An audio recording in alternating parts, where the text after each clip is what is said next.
आज हम थर्मोक्ले के माध्यम से, इसको हम थर्मोक्ले कहते हैं, बिल्कुल क्ले की तरह ही होती है, लेकिन ये है कि थर्मोक्ले और क्ले में थोड़ा सा ये फर्क होता है कि क्ले जो होती है वो नरम ही रहती है, लेकिन थर्मोक्ले कुछ समय के पश्चात ठोस हो जाती है। तो हमने क्या करना है, हमने एल्केन के पहले और दूसरे सदस्य को, एल्कीन के पहले सदस्य को और एल्काइन के पहले सदस्य को हमने बनाना है किसकी सहायता से, क्ले मॉडलिंग की सहायता से बनाकर दिखाना है। तो एल्केन के प्रथम सदस्य को आप मीथेन कहते हैं और दूसरे को इथेन।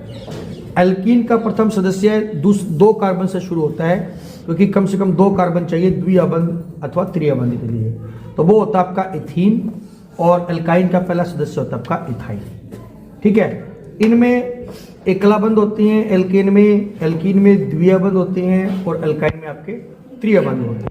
ठीक है, तो हम क्या करेंगे, हम कार्बन और हाइड्रोजन को थर्मोक्ले के माध्यम से दिखाएंगे। मान लीजिए हम एक ही कलर ले लेते हैं और आपका एक ही कलर ले लेते हैं। ठीक है, कोई भी से भी हम 2 कलर ले सकते हैं। तो हम जो है क्ले को निकाल लेते हैं।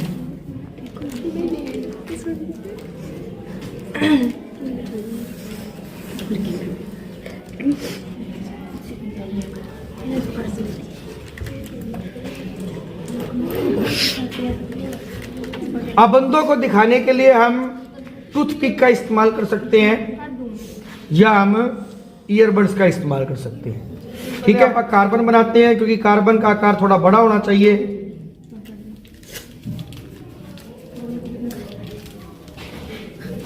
ये हमारा एक कार्बन, कुछ इसमें से जितने बन जाए इसमें से बना दें। ठीक है, लक्ष्मी बना दें। हाँ हाँ, इसमें से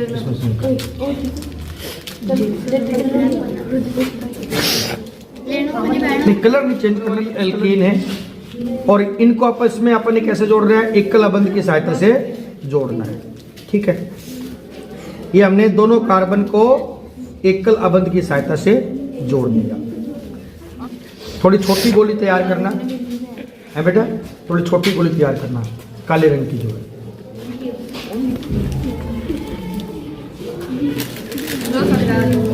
रखो, आपने कितने दिखानी है, 3।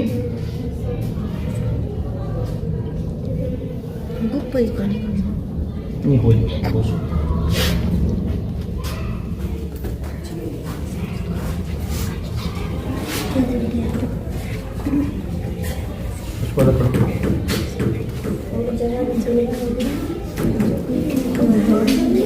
ठीक है, इस कार्बन पर लग गए।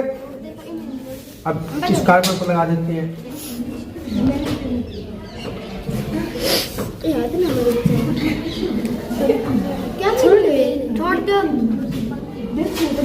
एल्केन की संरचना तैयार है, एथेन कहेंगे, तो इसको अपन यहाँ रख देते हैं। एथेन कहेंगे, एथेन। एक कार्बन मेथ होता है, 2 कार्बन एथ होता है।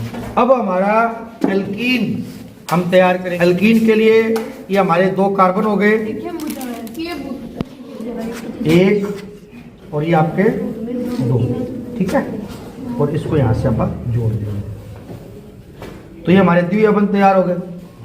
अब 2H इसके ऊपर लगाने हैं और 2H अपन ने इसके ऊपर लगाने हैं, तो हमारे पास 4 तैयार है। एक इसका दूसरा है यहाँ पर जो है, ठीक है, और इधर से आपका ये। अब पहले कई बार बच्चे मिट्टी से या आटे से भी तैयार करते थे, लेकिन उसमें कि भाई खाने वाली चीज़ों से या मिट्टी वाली चीज़ों से ठीक नहीं रहता। ये चीज़ें भी आपकी जो ना, ये थोड़े समय बाद क्या हो जाएगा, ठोस हो जाएगा। तो ये हमारा क्या तैयार होगा, ये हमारा एल्कीन का पहला सदस्य हमारा एथीन तैयार हो गया। बोले बेटा क्या तैयार करेंगे, एल्काइन का पहला सदस्य। तो एल्काइन का पहला सदस्य है वो आपके पास 3, आपके पास ईयरबड्स लगेंगे, ईयरबड्स की पाइप पे 2 और 1 और लगाऊंगा हम 3। ठीक है, तो ये हमारे 3 पाइपें लग गए। ठीक है, और इधर से इसको जोड़ देंगे। क्लियर? तो ये आपके दोनों कार्बन कितनी पाइपों से जुड़ गए? तो ये 3 पाइपें क्या प्रदर्शित कर रही है कि इनमें त्रिअबंध है। ठीक है, और क्योंकि कार्बन की संयोजकता 4 होती है, 3 इनकी पूरी हो चुकी है, 1 रहेगी, और उसको अपन किससे पूरी करेंगे? हाइड्रोजन से। तो यहां पर हमने और एक इधर से हमने ये लगा दिया, तो ये संरचना किसकी बन जाएगी बेटा? ये हमारी जो है एल्काइन की संरचना। एल्कीन मतलब पहला सदस्य हमारा जो होगा ना इथाइन, वो बन गया। तो हमने एल्केन का जो दूसरा सदस्य है एथेन बना लिया, एल्कीन का जो हमारा प्रथम सदस्य है एथीन, और एल्काइन का जो पहला सदस्य है वो आपका इथाइन बन गया। अब क्या कोई बच्चा हमें मीथेन के अणु जो मीथेन की संरचना बनाकर दिखाएगी, और टूथपिक या ईयरबड की सहायता से बड़ी आसानी से इनकी संरचना को एक्सप्लेन कर सकते हैं, बना सकते हैं, और ये कुछ समय के पश्चात अपने आप ठोस हो जाएंगे, और फिर इसको आप अपने लैब के अंदर भी रख सकते हैं ताकि बाकी बच्चे भी इसको देख सकें।